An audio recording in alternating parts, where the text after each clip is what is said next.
Welcome back into the GSMC Sports Podcast. We just finished up rounding out the initial thoughts here on the round of 64 through the first day of the tournament. Now we are going to be turning our eyes more towards the NBA and specifically the G League, as the league has announced that they will be shutting down the G League Ignite program after this season. For those of you who aren't aware of the existence of this league, it is a developmental program that was introduced in 2020 to be a way for high school basketball prospects to make money playing basketball in their year leading up to their NBA draft eligibility.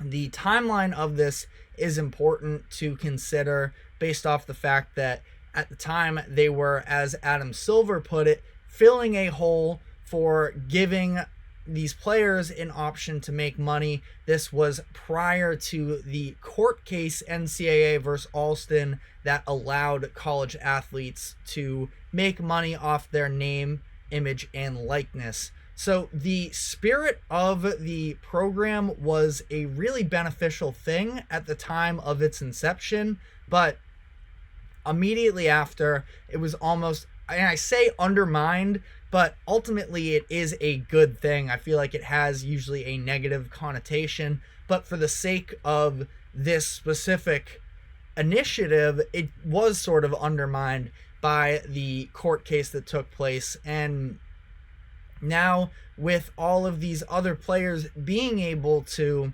make money at college as well, it doesn't make a ton of sense for it to exist. Now, to be fair, there are still prospects out there that don't want to put up with school and everything that comes with that, which everybody should be entitled to being able to operate in whatever facet they want to. If you're talking about a top NBA prospect that feels they have a real chance to go and make money in the NBA, it's understandable that you don't want to spend that much time putting up with classes and everything instead of making yourself the best possible NBA prospect.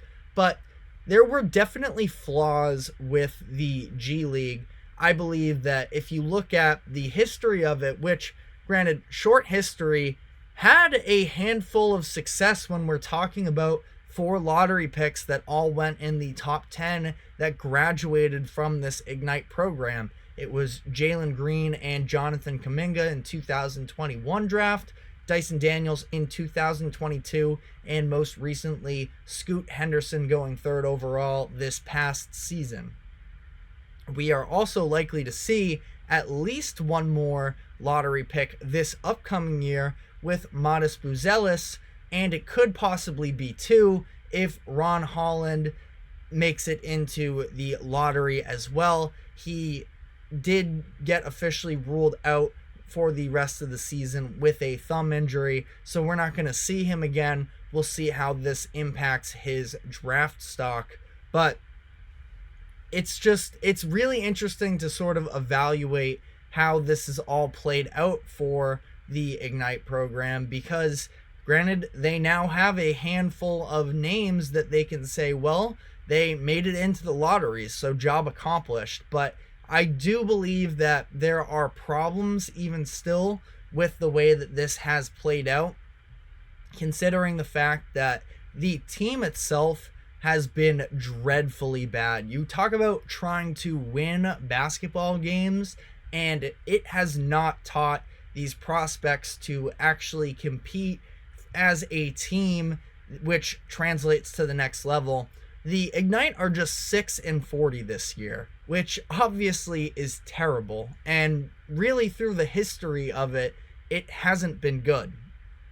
And, to some degree, that makes sense because you're talking about the youngest players possible.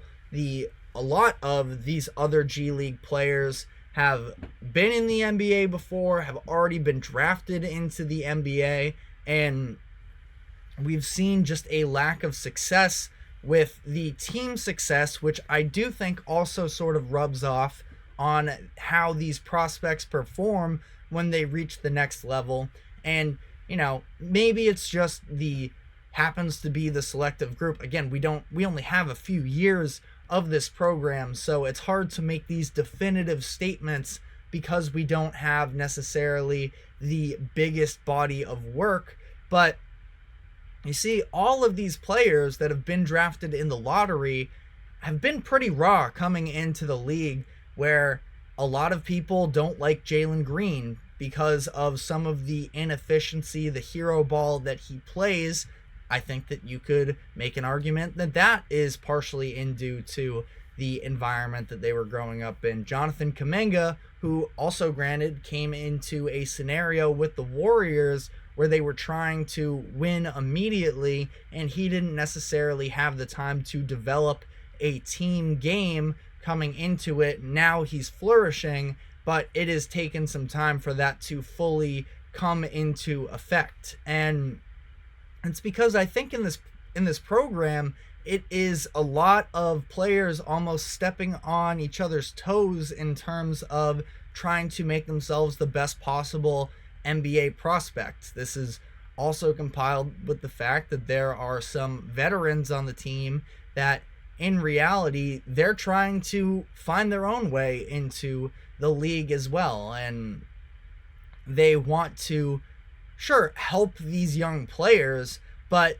they also have to have somewhat of selfish intents themselves, which is totally fair. And it is just really hard to evaluate the success level of this program as a whole. Again, they've had a handful of players to sort of hang their hats on, but I think the fact that the NBA is pulling the plug because they know there are better options for these young players to go pursue. Part of what prospects gain so much from playing college basketball is the fact that, yes, personally, they are looking to become still intriguing NBA prospects, but there's a real brotherhood that is developed from playing in a team system, and there's a main goal of winning the national championship, and everybody is working together towards this one thing, and it's less so about yourself personally. And I just don't know if there was that same environment in the G League Ignite. Granted, it's not like I was in the locker room, so maybe I am, out of touch making comments like this, but I don't think it's that abstract to think that that's at least somewhat how this all went down, because you look at some of the play styles and just sort of how it's been awkward fits with these players coming into the NBA. I feel like there's been a, time being taken in order to see them actually be able to flourish in these new spots, and I think it partially has to do with the fact that they weren't really incentivized to play a team game as they were developing and coming up in this program.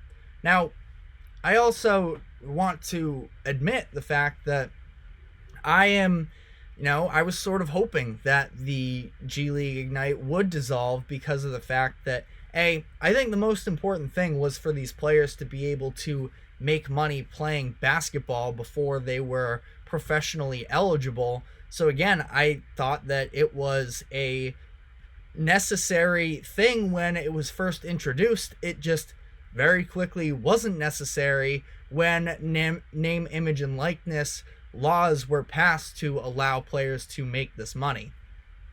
But for me personally, I'm a college basketball fan, and I feel like there's been a little bit of a lack of star power in college basketball because we have some of these big time names. I feel like the likes of a Jalen Green or a Scoot Henderson would have been big time stars in college basketball, and that just hasn't been the case. And we've seen, granted, the college basketball is in a weird spot.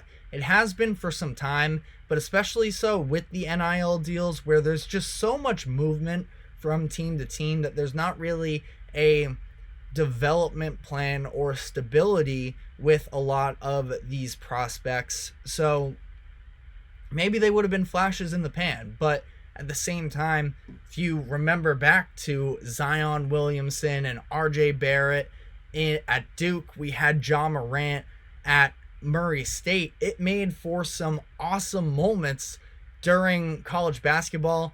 Lonzo Ball, if you look back to when he was drafted, I just feel like these were all borderline box office guys that we just haven't really seen over the past couple seasons, and I'm not sure exactly what that is. Maybe, again, there isn't quite as much to really be able to fix there, because best case you're getting these players probably for one season anyways if they really are that talented.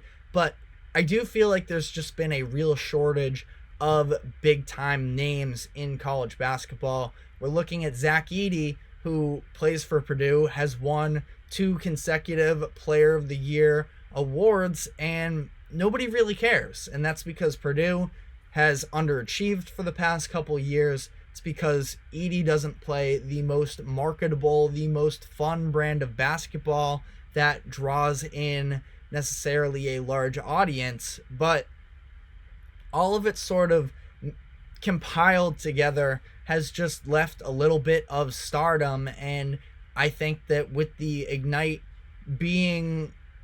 ceasing to exist, essentially, we are headed in a direction where we can at least get some of that excitement back. Now, when we talked about this initially, because Adam Silver had put out a little bit of a feeler that the NBA was contemplating the dissolving of the G League Ignite program. We sort of talked about this before. There still should be an option for prospects that don't want to go into a school environment to play basketball, and if they don't want to, they shouldn't be forced into it. So there does still need to be some sort of other solution. The NBL, I believe there's a league in Australia that has found a balance of helping spread the prospects that are a part of the program throughout different teams and allowing there to be a little bit more balance, still allowing there to be a focus on team. Again, it's a little bit difficult to sort of manufacture all this, and I don't personally have all of the answers.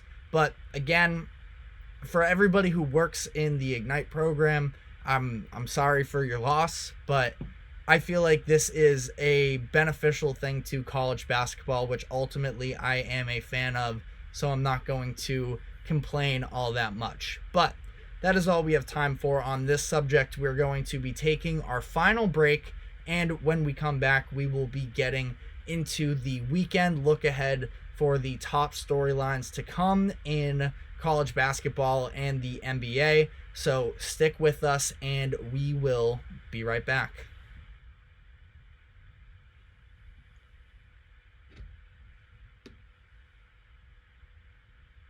For the best and latest podcasts available anywhere, go to the podcast app on your cell phone and type in GSMC to access free content-rich podcasts on health and wellness, book reviews, sports, entertainment, relationships, social media, movies, technology, finance, and even weird news. Subscribe and download the GSMC Podcast Network's family of shows, available everywhere podcasts are found. Welcome back, as we are headed into our final segment of the day, going to be looking ahead to the weekend. I do want to quickly update our viewers on what has taken place in college basketball today. We saw the overtime matchup between Northwestern and FAU, with Northwestern coming out on top. This is an Owls team that has been very polarizing for a lot of college basketball fans, where they've had some really bad losses throughout the course of the year. weren't playing very good basketball through the final stretch of the season, but it almost felt like because of the fact that they made the Final Four that last season that they should be in the tournament. They won 25 games this season, so it's not like they had a bad year necessarily, but for a handful of the other teams that were left out of the tournament, this is a little bit of I wouldn't even say it's all that surprising, but it is a disappointment. Hello to our viewers. If you have any thoughts on what is taking place so far in college basketball or for things to look forward in the weekend, feel free to leave a comment and we can talk it out, as Kirito MVP says hello. But Northwestern is going to be advancing in this game. They are a team that when close matchups have come, they've stepped up to the challenge. They split the season series with Purdue earlier this year, both of those games going to overtime, and in one of those cases upsetting Purdue, who I believe was ranked number 1 at the time. And we saw them again today pull it out in a close matchup. They will be advancing to face a number 1 seed, likely, in UConn. UConn has still not officially played their game, but they are going to be facing off any minute now against Stetson. The tip-off was pushed back to 3:15. Not exactly sure what happened there, but should be interesting. We also saw Baylor dominate Colgate in their first round matchup. Baylor is one of my favorite teams from this season. I fell in love with them when I was trying to watch the prospects that they have in Jacoby Walter and Yves Misi, and ultimately I sort of stumbled into the remainder of their players with Jalen Bridges and Jaden Nunn, Ray J. Dennis as well. So been very entertaining to watch them. I think they have a real chance to go the distance as well. So those are the 2 games that wrapped up. Kirito MVP just commented, the Warriors know most likely getting Klay Thompson back at a